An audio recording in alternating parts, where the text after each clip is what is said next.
wild turkeys, and We basically the continue with mules Zion are out and National about right Park. now. When water from snow and rain hits the top of our sandstone, it's very porous, so the water initially starts to come straight down into the sandstone. It then meets another level, the Chiata level, which is a muddier base, and it will not allow the water to just continue seeping down. So the water has no place to go, so it seeps out. This has created an area called the Weeping Rock, which constantly is seeping out water, which is another one of the ecological systems, because it has a hanging garden effect, where it has moss and wildflowers all growing out from the rock because of this water that constantly seeps out. Scientists have found that this water can be up to 500 years old, and that's how long it takes it to get from the top to this section. So Weeping Rock now is on the right-hand side. You can start to see above the tree line some smears, some silver-black smears. That is the water constantly weeping out. And then continuing on the top of the tree line here, you'll see a little bit more. There is an opening up ahead, and if you look to the right as I go past, you'll see the hanging gardens all about eye level. This is a nice place. This is another nice place where you can come back to be the best. Now see what I'm talking about just above the trees there. All of that is the hanging garden area. Continuing on the right-hand side, you'll notice this is what we call the desert shrub ecological system. Here we have the prickly pear cacti, yucca, juniper. This is a drier section. You can see here it doesn't get as much rain and it just gets more sun and it's hot. So this is what we call the desert shrub area. The cacti has a pretty purple fruit that's pretty much gone now, but it does have that, and that is used for jellies and jams.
Some point at the Narrows, the canyon is only 3 feet wide from one side to the other side. However, the only way you can really see the Narrows is by getting in the water and walking into the water.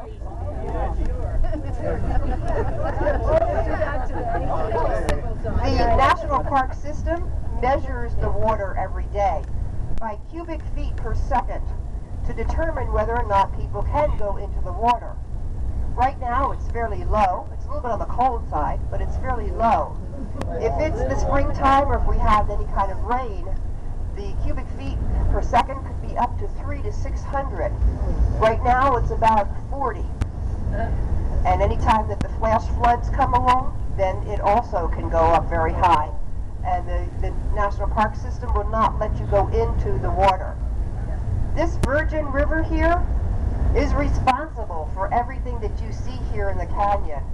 It starts up about the Colorado River area, branches out, comes down through here, and works its way down all the way to Lake Mead in Nevada. About 2.5 million years ago, when all of this started happening and everything went up, it took the river with it. But as we all know, the water wants to work its way down to sea level. So through the years, it has done precisely that, working its way down, carving out everything that you see here at Zion National Park. It's constantly moving, and when it's high or when it's taking sedimentation and pieces of wood with it, it literally works its way right through carving more.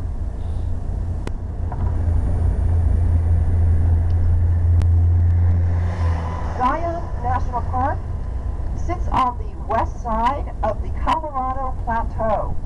The Colorado Plateau is sandstone cliffs just like this that have lifted and eroded and through the years, and it starts in Colorado. There's some Utah, New Mexico, there's parts in Nevada, and even parts in California. Zion is also part of what they call the Grand Staircase. Ecologically speaking, not ecologically, sorry, geologically speaking, the other one. Geologically speaking, the bottom layer of Bryce is the top layer of Zion. The bottom layer of Zion is the top layer of the Grand Canyon. So it forms a staircase. So again, you have the Grand Canyon on the bottom, Zion in the middle, and Bryce is at the top. Many people who travel all three have come to a nice little saying about all three. What they say is that Bryce is the appetizer, Grand Canyon is dinner, Zion is dessert. And you've saved the best for the last. Speaking of this river, it is called the Virgin River. There are two theories of how it was named. The first theory is that two Catholic monks, Dominies and Escalante, were charged with finding a route from Santa Fe, New Mexico to Monterey, California. Well, they started out, they came into Utah, and basically were lost. They were running low on provisions, so they were going to turn around and go back. And they came across the river, probably about the LaGurkin area. They named it the Virgin River for the Virgin Mary. The other theory is the great mountain man, Jedediah Smith, was out with his party. They were up closer to the Colorado River area when they were attacked by Indians. One of his partners, Thomas Virgin, was killed in the attack, and he named it the Virgin River for him.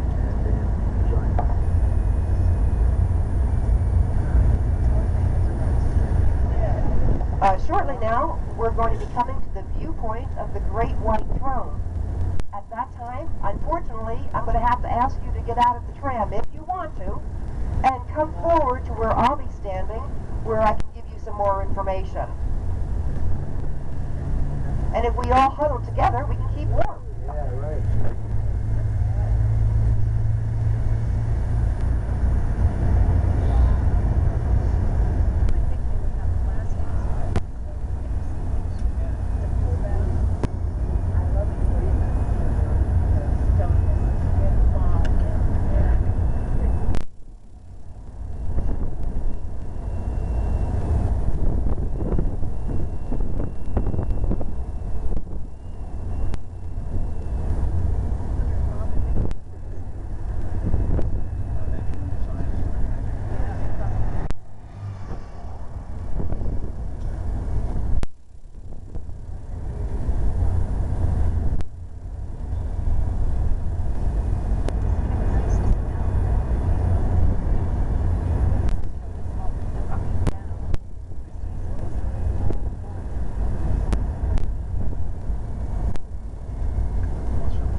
Canyon, and he's our keeper at the top of the canyon.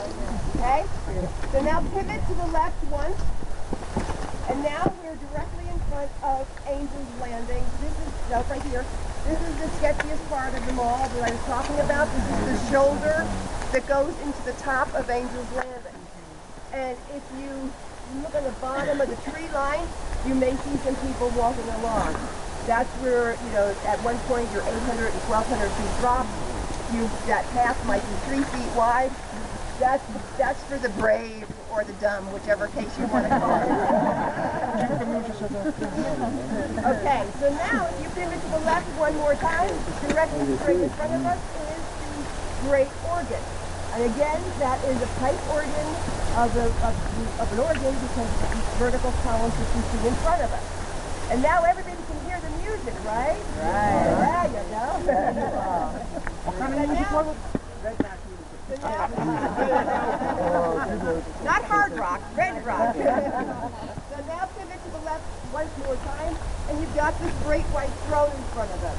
That's the square one right here, okay? That's the great white throne. What it is, here, look at me for a second. The great white throne is the backrest, okay?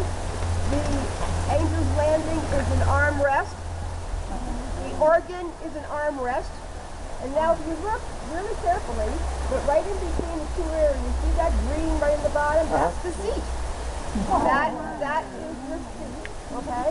And what they said was that God would come, sit on the throne, and then the angels would come and sit on the bottom part of him by the shoulder of Angel's Landing. So again, the square one is the backrest. So you've got the backrest here. You've got the armrest is the Angel's Landing. The armrest is the organ, and the seat is right there. Okay, now pivot twice, 3 times. Over here now is what you call a blind archway. You see it there. You'll see it right there in front of us. You'll see it among many, many sandstone cliffs in the areas and the famous arches and everything like that, is because this is again part of all the uplifting, the erosion, the water, and it's a blind archway because you can't see through it. You can't get through it and you can't see through it. So that's why it's called a blind archway. And again, you'll see many of those through the period of time when you're seeing the sandstone cliffs in the area. Okay? All right, now pivot back. Twice. 1.5. Now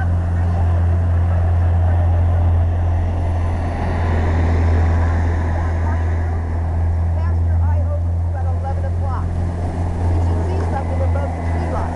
Yep. Everybody see it? Yep. Okay. That is the most historic part of Zion National Park. That is all that is left over of the cable works. And the cable works mountain.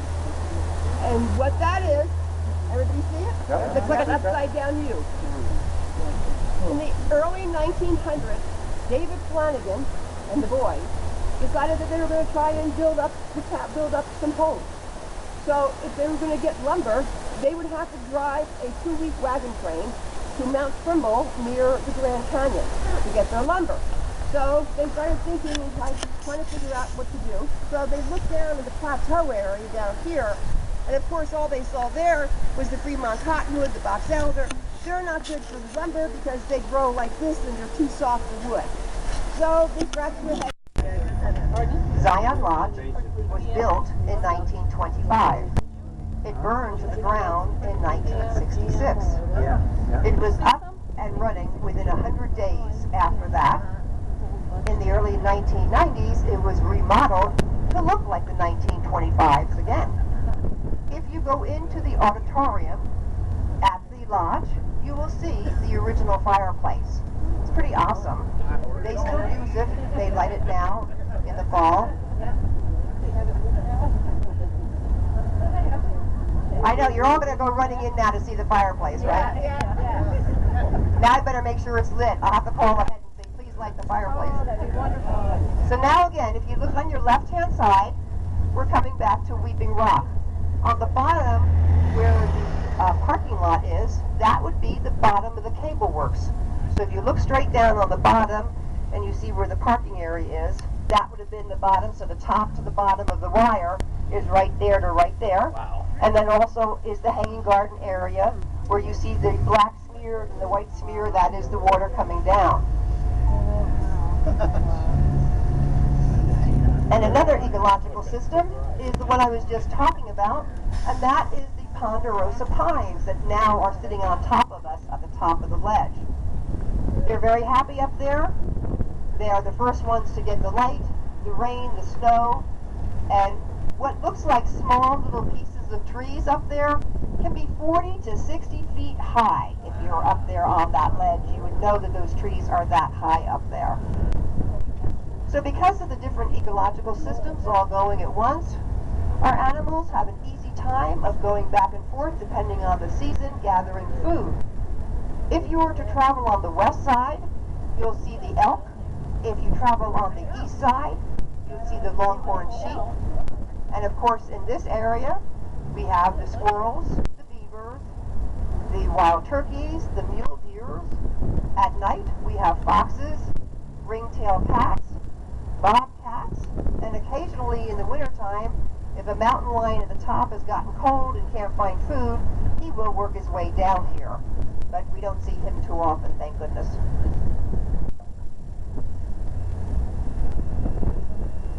And in the olden days, what was the lodge area was actually the Buchanan homestead. Across the street is the Heaps Canyon, and that's named for Heaps, who were the neighbors of Buchanan's. And then where the grotto is was the Gifford homestead, and the Crawfords had the homestead where the History Museum is now today. And then I know that you have a little bit of time when we get back, so a nice little easy walk is called the Emerald Pools, and they're located in Heaps Canyon. The entrance to the pools is literally right where I drop you off at the tram. And then you walk in, walk across the bridge. The easier trail would be go to your right. It's the lower Emerald Pool. It'll take you about an hour to go back. It's about a half mile each way. Go up, take a look at the falls, and then come back down again. Would be maybe, less than an hour, but plan on an hour.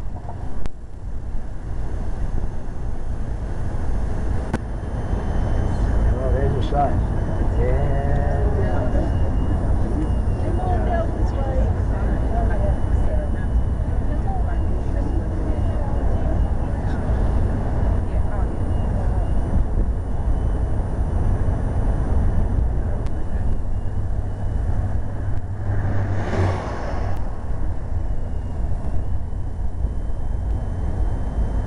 Okay, coming up here on the right-hand side now is probably the defining picture of Zion. I'm going to go slow, make a wide swing. You're going to see the water, the greenery of the trees, and the canyon. It doesn't get much better than this for a picture of Zion. So as we come around the corner now, you'll start to see what I'm talking about. Don't get out of the tram, please, but if you want to take a quick picture right now, this is about the best view you'll get of picture taking. The trees in the way. There you go. All right, quick, take your pictures. A little bit more. Ready? There's the wall.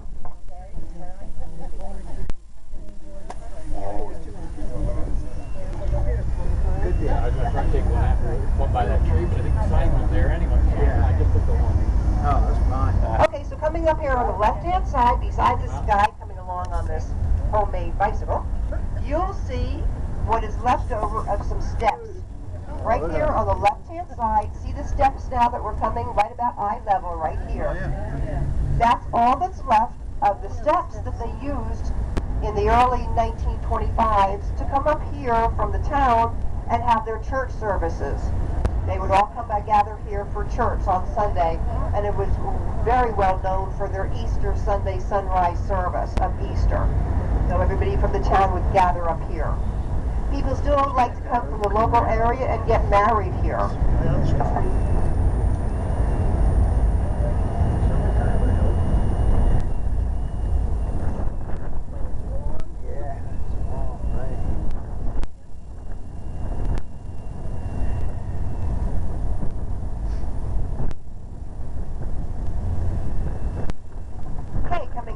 now is the grotto, and this is a nice little easy trail that I talked about before that you can take from the lodge. And you'll see picnic tables here on the left-hand side. There's actually a restroom and water refilling station. People now are crossing over in front of us because they want to go to try Angel's Landing. So again, this is where that big trail, Angel's Landing, begins.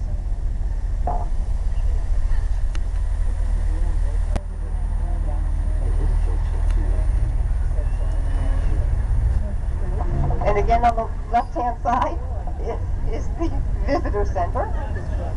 That little small building here, quite a difference from the visitor center of today. I hope you all got a chance to get to the visitor center.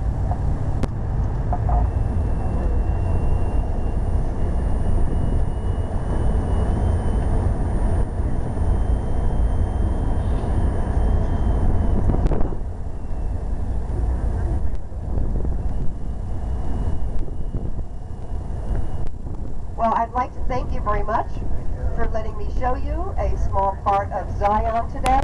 I hope that another time you'll be able to come back and spend more time here because there's so much to see and do here. And I hope I know your journey is about over with now, so don't lose too much money in Vegas and have a good time in your time in Vegas. And do come back to this area again. It's well worth it when you can spend some time here. We have a little bit of time, so go on a shuttle bus and take the ride up to the Weeping Rock and see what that's all about. Or just take a walk along here and see this trail. That's the Grotto Trail. Or go to the Emerald Pool Trail. You've got enough time to do a little bit of something. And I'll be at the front of the tram to say goodbye or to answer any more questions that you may have. And again, thank you very much and enjoy your day.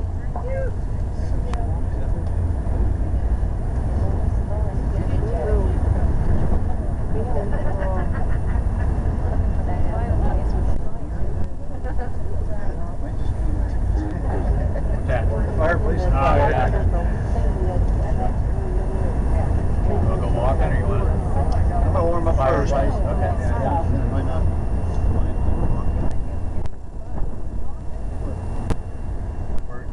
We're not going to leave here. I remember sitting in the tail of water. Maybe if everybody's still going. Oh, it's not quite 5 after now. 5 after here.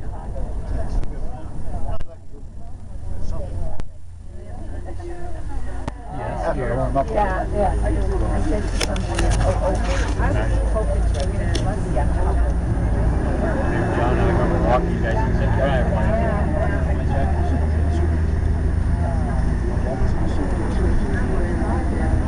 I'm not going here.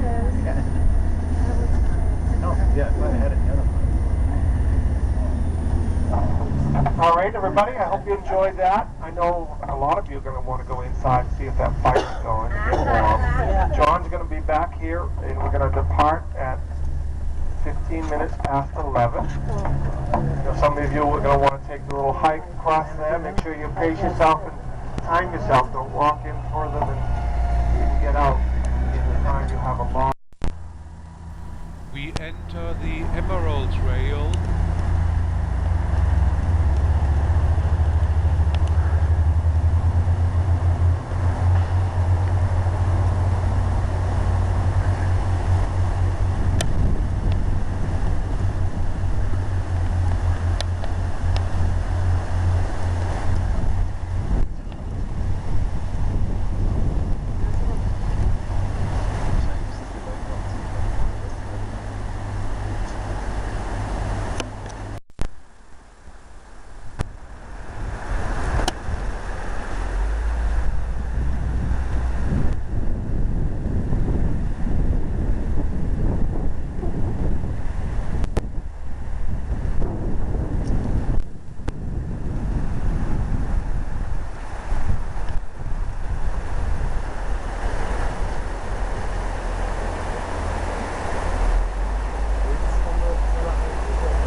don't know it. You have to zoom in and open door sort of thing.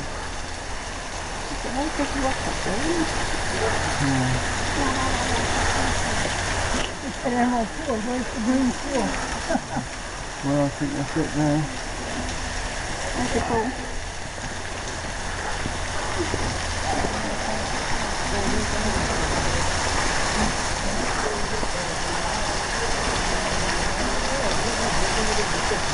Thank you.